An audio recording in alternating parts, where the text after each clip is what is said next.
मित्रांनो नमस्कार. आज आपण बीमचा प्रॉब्लेम सॉल्व्ह करणार आहोत. फायनाइट एलिमेंटचा हा आपला तिसरा लेक्चर आहे. पहिल्या लेक्चर मध्ये आपण बार प्रॉब्लेम वरती इंट्रोडक्शन घेतला होता. सेकंड प्रॉब्लेम मध्ये बार प्रॉब्लेम आपण पूर्णतः सोडवला होता. त्याचा स्टिफनेस मॅट्रिक्स फॉर्म केला होता, लोड मॅट्रिक्स फॉर्म केला होता आणि डिस्प्लेसमेंट कॅल्क्युलेट केली होती. कॅल्क्युलेटेड डिस्प्लेसमेंट ही मॅन्युअली कॅल्क्युलेटेड डिस्प्लेसमेंटची व्हेरीफाय केली होती. आज आपण बीमचा प्रॉब्लेम सॉल्व्ह करणार आहोत.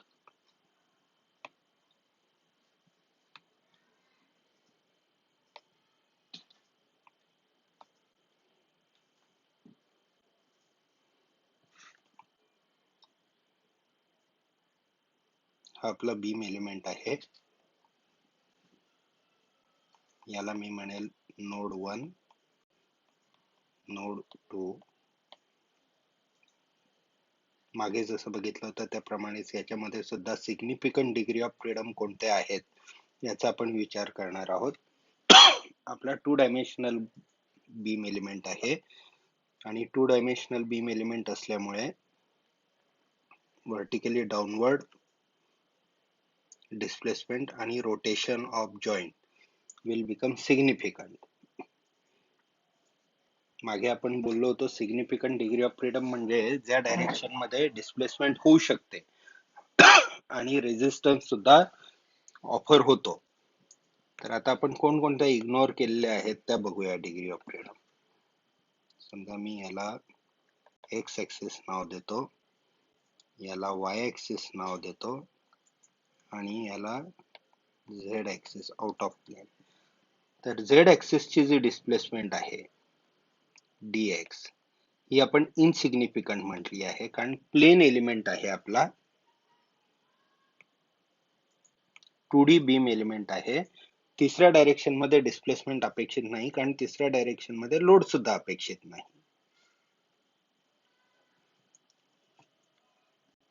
सॉरी dz म्हणायला पाहिजे मी. So dz is insignificant. dx परत ऍक्सियल डायरेक्शन मधला फोर्स आपण टिपिकली कन्सिडर करत नाही, बेंडिंग वरती त्याचा इफेक्ट होत नाही एक्सेप्ट पी डेल्टा मध्ये कन्सिडरेशन घेतला तर, पण आपला पी डेल्टा कम्पॅटिबल एलिमेंट नाहीये. पी डेल्टा काय आहे ते सोप्या भाषेमध्ये एखाद्या वेळेला एखाद्या दुसऱ्या लेक्चर मध्ये मी कव्हर करण्याचा नक्कीच प्रयत्न करेल. त्यामुळे dx ही माझी इनसिग्निफिकंट झाली, dy माझी सिग्निफिकंट झाली. रोटेशन साठी आपण 3D कम्पॅटिबलच सिम्बॉल वापरूयात.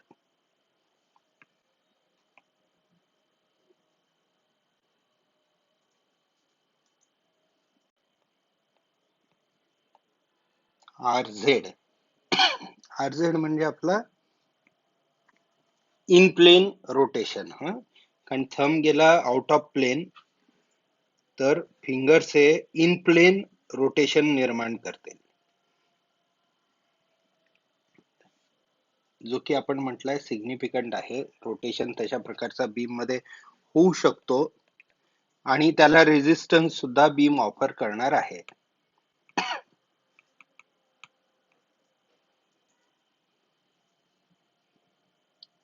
नेक्स्ट आहे rx, that is a torsional rotation. Torsional rotation आपण परत इनसिग्निफिकंट म्हणून इग्नोर करणार आहोत कारण तसा लोड आपण लावणार नाही आहोत 2D बीम एलिमेंट असल्यामुळे. 3D बीम एलिमेंट असला तर हे सर्व सिग्निफिकंट होतील. आणि सेम वे याला मी फुल्ली मारतो आणि हा ry परत thumb in y axis direction, fingers in fingers are showing rotation direction, म्हणजे आउट ऑफ प्लेन बेंडिंग म्हणता येईल आपल्याला.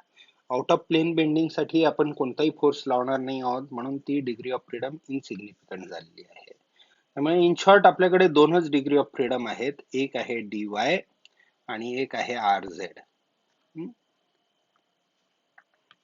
मी रफ वर्क बाजूला करतो आता परत आणि त्या दोनच डिग्री ऑफ फ्रीडम राहून देतो.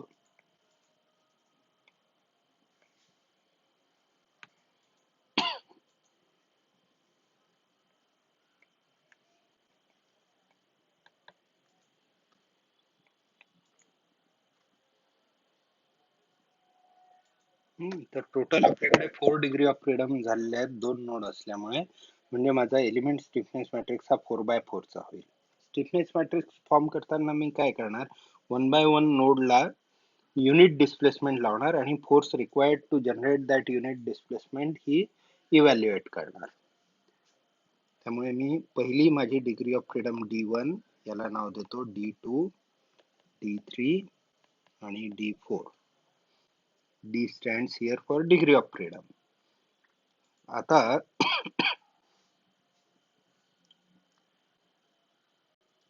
युनिट डिस्प्लेसमेंट फॉर D लावतो मी आणि दुसरा एंड हा पूर्णपणे कन्स्टंट ठेवतो. दोन्ही डिग्री ऑफ फ्रीडम D3 आणि D4 कन्स्टंट ठेवतो. D2 सुद्धा कन्स्टंट ठेवलेला आहे. त्यामुळे इथे या पॉइंटला स्लोप जो आहे तो 0 ला फोर्स केलेला आहे आणि D1 च्या करस्पॉन्डिंग डिस्प्लेसमेंट 1 युनिट दिलेली आहे. म्हणजे ऍट ए टाइम एकच डिग्री ऑफ फ्रीडम रिलीज केलेली आहे. सेम बार प्रॉब्लेम मध्ये जसं केलं त्याचप्रमाणे 1 बाय 1 डिग्री ऑफ फ्रीडम मी रिलीज करणार आहे.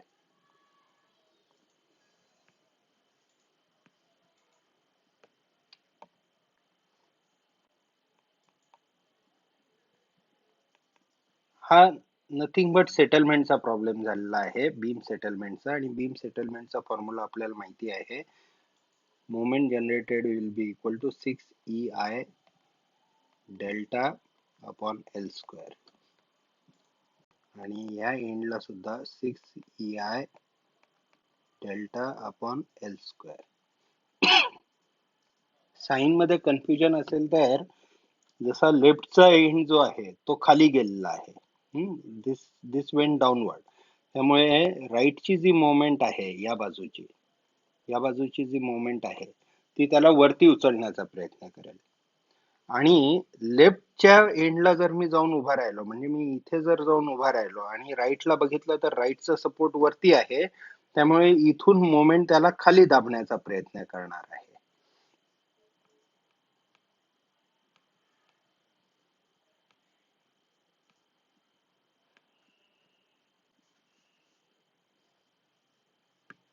म्हणजे एकूण क्लॉकवाईज मोमेंट माझ्याकडे झाली 12EI upon L square.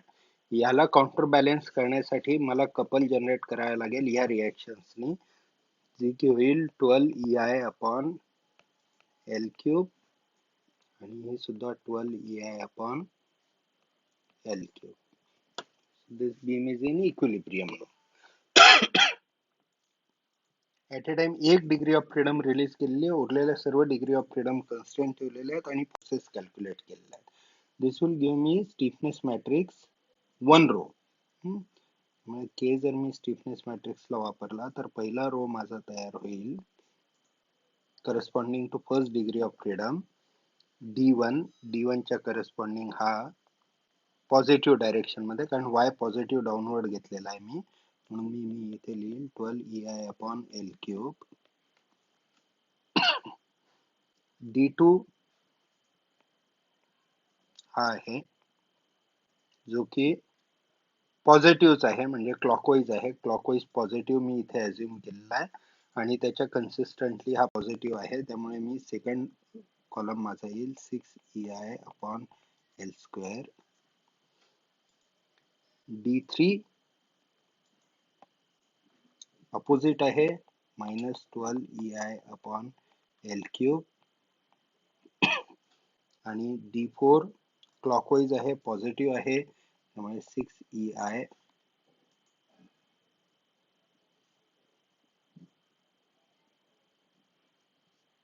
Upon L square.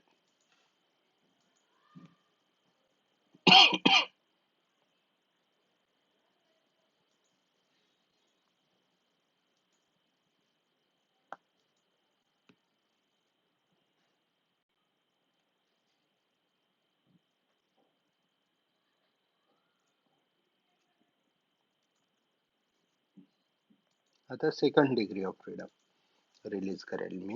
हा माझा ओरिजिनल बीम.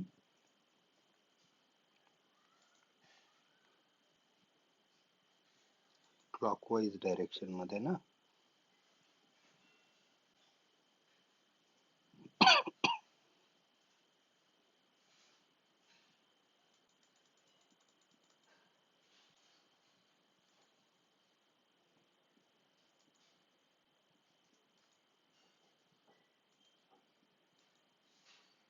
इथे सुद्धा स्लोप 0 घ्यायचा आहे, कारण आपण रिलीज नाही केलेला आहे. स्लोपची डिग्री ऑफ फ्रीडम रिलीज नाही केलेली आहे. इथे फक्त आता आपण युनिट डायरेक्शन मध्ये, पॉझिटिव्ह डायरेक्शन मध्ये 1 युनिटनी रोटेशन अलाउ केलेलं आहे, corresponding two degree of freedom 2. त्या केसमध्ये फोर्स जो जनरेट होतो तो होतो 4 EI upon L square. Opposite एंडला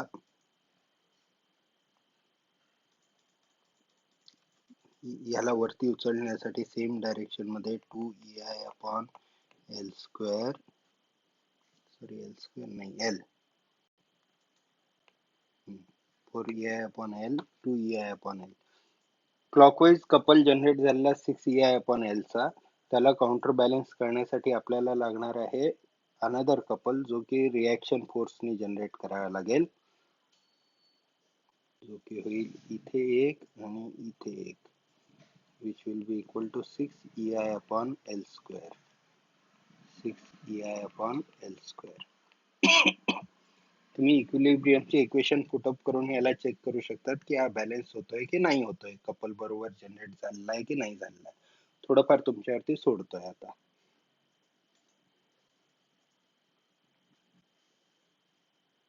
ओके, तर सेकंड रो मध्ये पहिला एलिमेंट माझा corresponding two degree of freedom 1 होईल, जो पॉझिटिव्ह आहे.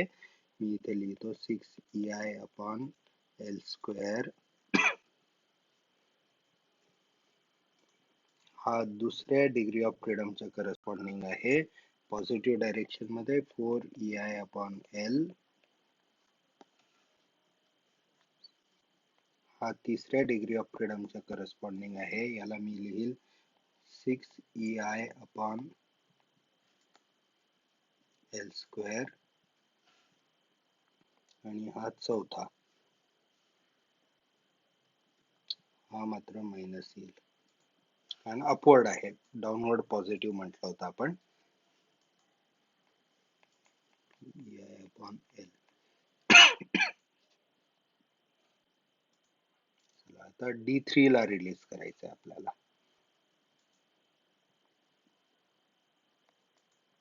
तिसरा रो बनवण्यासाठी फक्त लेक्चर ऐकून होणार नाहीये, आपल्याला पॅरलली स्वतः करावे लागेल, त्याशिवाय ते कळणार नाही.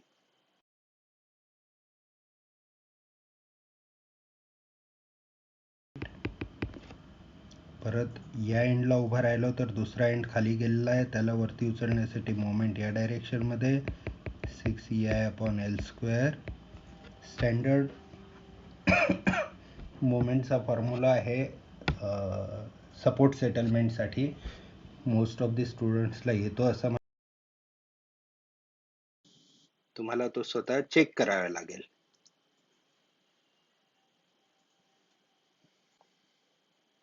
दुसऱ्या एंडला बघूयात, इथे परत 6 EI upon L square. Couple generate होईल, इथे डाउनवर्ड, इथे upward.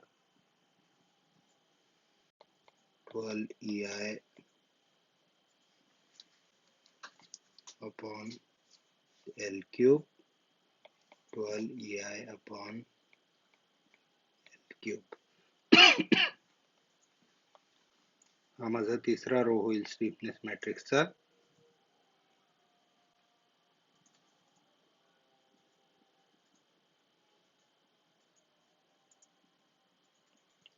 EI upon L cube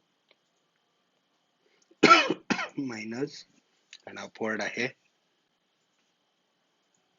6 EI upon L square.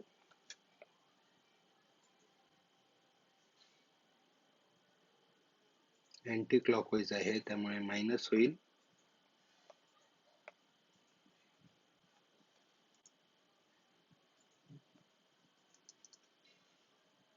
Twelve EI upon L cube positive आणि -6 EI अपॉन L स्क्वेअर. चौथा रो जनरेट करूयात. परत बीम एलिमेंट घेतला, युनिट रोटेशन लावला या एंडला, इथे 0 रोटेशन हा जोडला. Force required for this unit deformation is 4 EI upon L.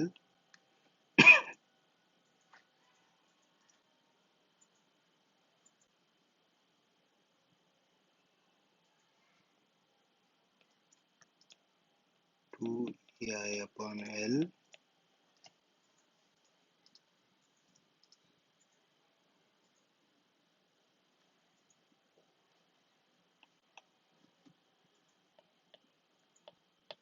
Six EI upon L square. 6 EI upon L square. Put up करतो चौथा row. -6 EI upon L square.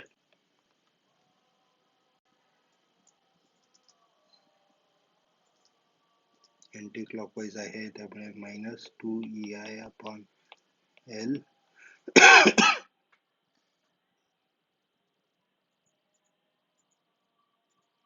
Degree of freedom D4 बघा, आपली D4 ही clockwise positive होती. मी इथे घेताना D4 ला anti clockwise positive घेऊन टाकले, त्यामुळे सर्व साईन गडबड झालेले आहेत आपले.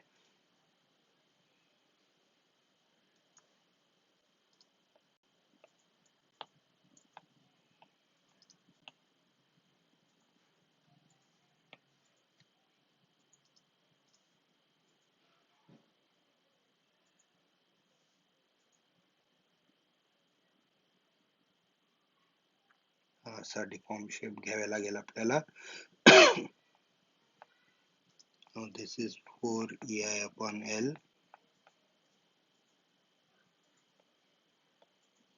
This is 2 EI upon L. 6 EI upon L square. 6 EI upon L square. Sign जे आहेत मोमेंटचे आणि रिएक्शनचे, तर मोमेंटचं जसं चौथ्या फिगर मध्ये तुम्ही बघाल तर मोमेंट हा रोटेशनला अपोज करतोय दोन्ही एंडला, आणि त्याला बॅलन्स करणारा कपल हा रिएक्शन देते. किंवा पहिल्या फिगर मध्ये जर आपण इथे बघितलं तर डिस्प्लेसमेंट मुळे जो शेप तयार होतो, नेहमी लक्षात ठेवा बेंडिंग मोमेंट चा जो डायरेक्शन आहे तो डिस्प्लेसमेंटशी कोरिलेट आहे.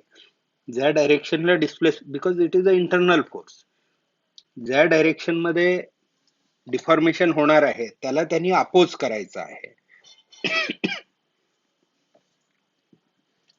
जसं मागे मी एक्सप्लेन केला, हा कलर थोडासा बदलतो किंवा हायलाइटर वापरू आपण. हा जो इथला मोमेंट आहे या एंडला जर आपण येऊन बघितलं तर आपल्याला काय दिसतोय की जो राईटचा एंड आहे या बाजूचा, हा एंड वरती आहे. वरती आहे तर मोमेंट काय करेल, त्याला खाली आणण्यासाठी बघेल, आणि त्यामुळे आपल्याला लक्षात येईल की ही जी मोमेंट आहे ही मोमेंट ही त्या एंडला खाली दाबण्याचा प्रयत्न करत आहे. आता मी ह्या एंडला येतो, या एंडला आलो तर या एंडला आल्यानंतर मी काय बघतोय की तो सपोर्ट खालच्या बाजूला गेलेला आहे. From original position it move downward. मग डाऊनवर्ड आहे तर ही मोमेंट काय करेल, त्याला अपवर्ड उचलण्याचा प्रयत्न करेल. त्यामुळे जो डिफॉर्मेशन शेप परफेक्ट जर तुम्ही काढला तर मोमेंट्स या नेहमी डिफॉर्मेशन शेपला अपोज करणाऱ्या डायरेक्शन मध्ये येणार.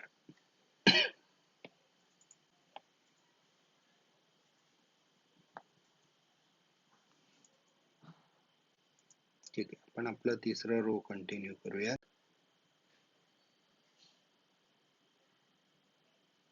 तर पहिली पॉझिटिव्ह आली आपली, ओके, दुसरी पॉझिटिव्ह, तिसऱ्या डिग्री ऑफ फ्रीडमच्या करस्पॉन्डिंग निगेटिव्ह -6 EI/L² आणि चौथ्याच्या करस्पॉन्डिंग 4 EI/L.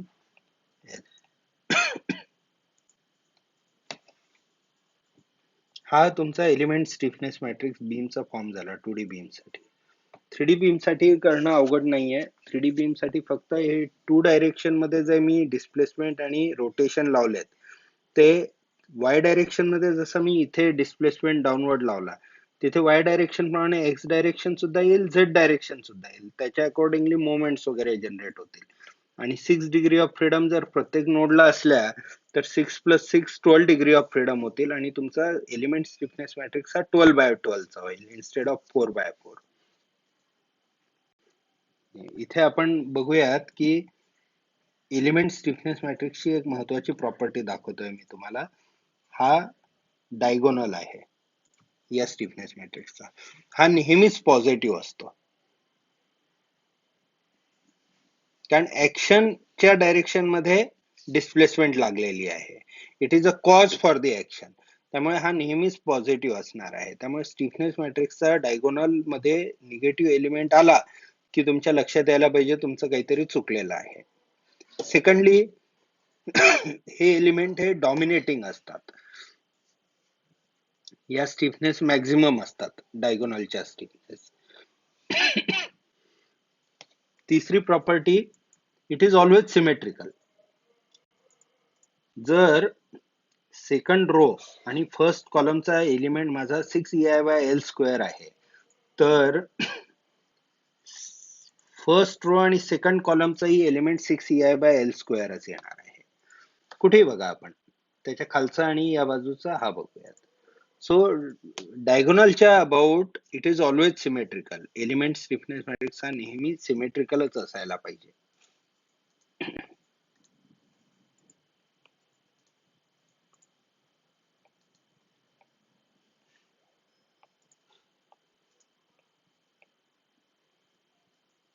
आता आज आपण हा एलिमेंट स्टिफनेस मॅट्रिक्स बीमचा बनवलाय.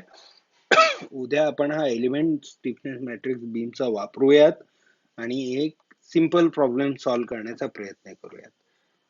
May be me problem draw करून देतो आज.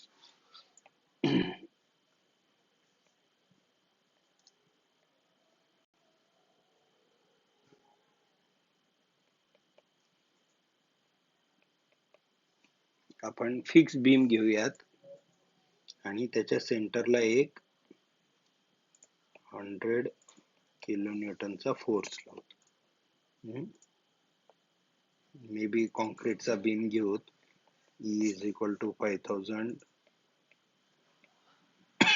√FCK. I काढण्यासाठी आपण अगोदर लेंथ अज्युम करून घेऊया. त्याची लेंथ WL/4 तर 4 च्या मल्टिपल मध्ये ठेवूयात आपण याला 4 मीटर करून टाकू.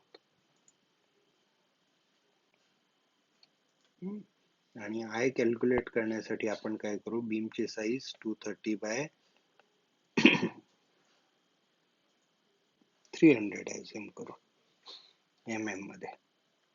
याच्यावरनं आपण I कॅल्क्युलेट करूया BD³/12 म्हणजे 230 × 300³ / 12.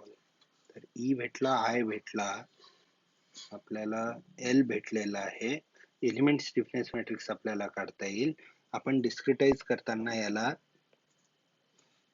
या प्रॉब्लेम वरनं आपण डिस्क्रिटायझेशनचं इम्पॉर्टन्स शिकण्याचा प्रयत्न करणार आहोत. सध्या सुरू करताना मी तुम्हाला असं सांगेल की हा मी म्हणेल एलिमेंट 1, एलिमेंट 2,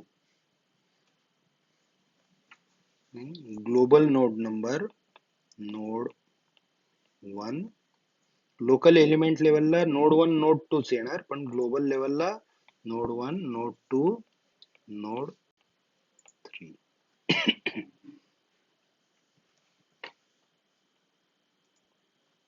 हा माझा एलिमेंट 1, हा माझा एलिमेंट 2,